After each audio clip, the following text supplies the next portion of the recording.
Uè, siamo tornati! Buongiorno a tutti! Come ormai saprete io sono Elvis e questo è il podcast Malazan dei Caduti, l'unico podcast che regala libri nuovi di zecca della saga principale di Erickson. Mica male, no?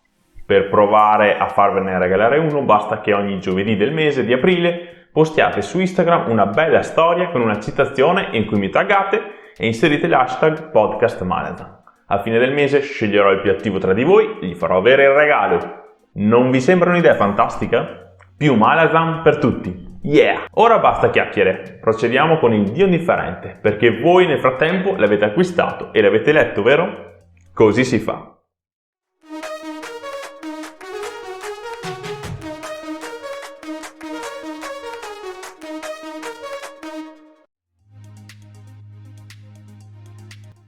Arriva una strana carrozza al Lago d'Argento e il fatto che Spindle alluda a due neuromanti non mi piace per nulla.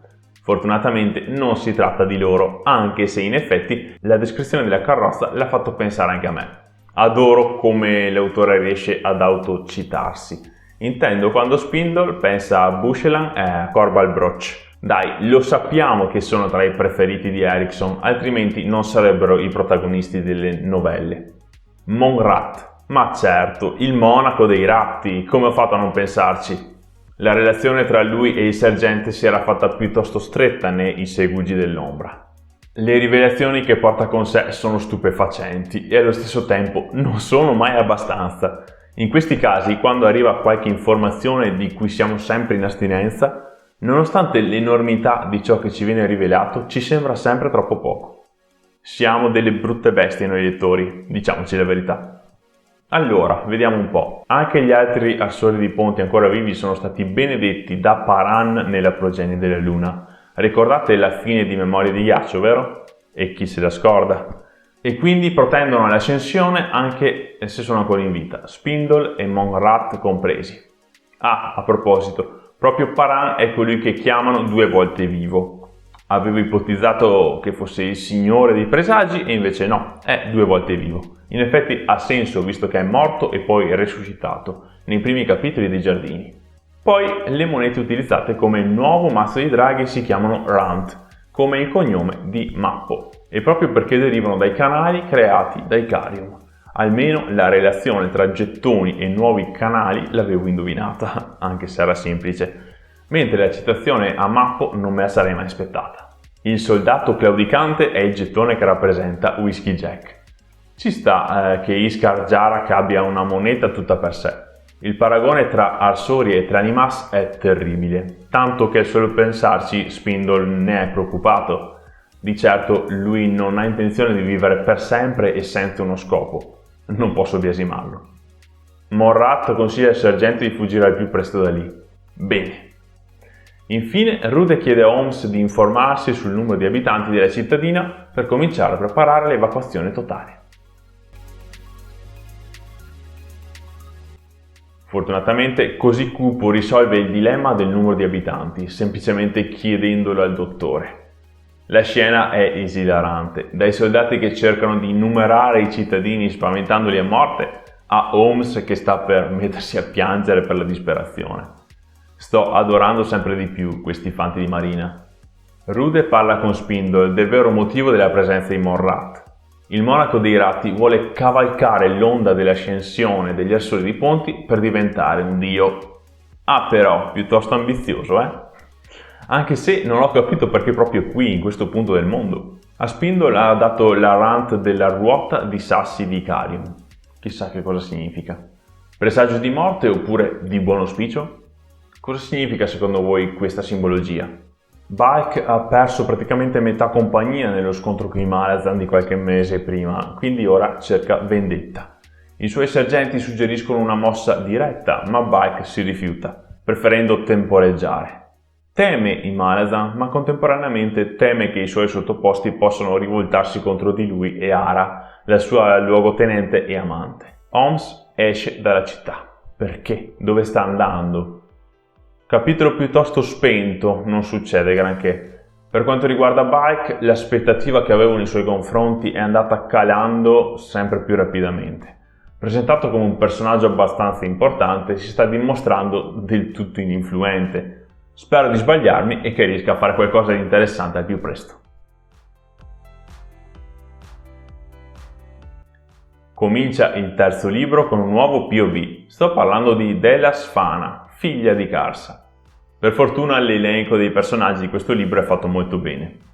Delas è una delle due figlie che ha raggiunto il padre ad Darushistan e proprio lei ci dice che i Templor hanno bisogno di un dio ora che i 7 volti nella roccia ci sono dimostrati per quello che sono realmente. Karsa però è riluttante ad assumere quel ruolo.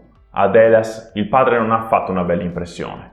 Forse a causa della sua resistenza a diventare un dio e accettare seguaci. In ogni caso, mentre si trovava nel sud, la ragazza ha potuto conoscere molte cose che prima ignorava, allargando enormemente i suoi orizzonti e sembra aver fatto amicizia con gente della città. In questo momento la donna si trova sulla montagna e l'accompagnano 3 enormi cani, figli di Mastino. Stanno aspettando il gruppo di Rant. Ah, Mastino, che bei ricordi! E che bella la ciclicità che troviamo in questo romanzo, mi sembra di avervelo già accennato, di padre in figlia e di cane in cuccioli. Che forte! Passiamo alle genti che si accompagnano al mezzosangue Templor. Mentre i 2 Jack litigano, Nilgan ci dice che durante i suoi viaggi è stato in una cittadina a sud e ha potuto assistere a un rituale in nome di Coltaine. Poi scopriamo cosa sta succedendo ai lupi, o meglio, possiamo ipotizzare. Probabilmente erano rinchiusi nel rifugio creato dal ghiaccio Yagut assieme ai Saemdi, e ecco spiegato l'odio reciproco tra le 2 razze. Ma questi Yagut sono dei veri bastardi, cinici, insensibili e talmente arroganti che hanno trovato molti modi per giocare a fare gli dei. Sta cosa di mettere nella stessa gabbia gigante lupi e Saemdi è veramente d'impatto e ci fa capire di che pasta sono fatti i verdi zannuti. Gower e Jack era alla ricerca di Cagna da Guerra, la loro dea, ed è ancora sulle sue tracce. Sembra che entrambi cerchino alleati. Damisk comincia a spaventarsi per la sua gente e per la cittadina di Lago d'Argento. Un'alleanza tra Templor e i lupi Divers non potrà che portare a cose orribili per gli umani. Il gruppo di Rant incontra i Templor, al quale si aggiunge anche Tony Thagra. È l'altra figlia di Karsa, che ritroviamo solo adesso dopo la scena del prologo. Quindi, dopo che lei e gli altri presenti hanno stipulato un accordo con il Tharos, ora considerato comandante di tutti i clan Templor. Per evitare che scoppi una battaglia tra fazioni non ben specificate, il vecchio Damisk decide di consegnarsi tra le mani dei Templor. La scena successiva è piuttosto strana. Un Templor paga le conseguenze di un attacco a Damisk e viene ucciso da un Rant fuori controllo perché posseduto da 3, l'assassina Shigal che risiede nel suo pugnale. Cosa potrà succedere ora? Damisk sembra ormai ad un passo dalla morte. Inoltre, per il mezzosangue le cose si mettono male dopo l'assassinio. Anche per i Jack non si mette bene.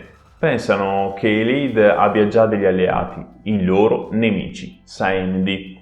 Infine, i 2 lupi sono fratelli, ora si spiega il litigio continuo. Rant afferma a gran voce di essere figlio di Karsa, ma per ora non ha suscitato reazioni nelle sorelle Tony Thagra e Della Sfana. Amici carissimi, anche oggi è giunto il momento di salutarci, ma tranquilli, non sarà per sempre, almeno credo. Vi ricordo che è fondamentale il vostro supporto, perciò iscrivetevi al canale, condividete il video e seguitemi sui social. Ci vediamo presto! Ciao gente! La descrizione della carrotta. Balka ha perso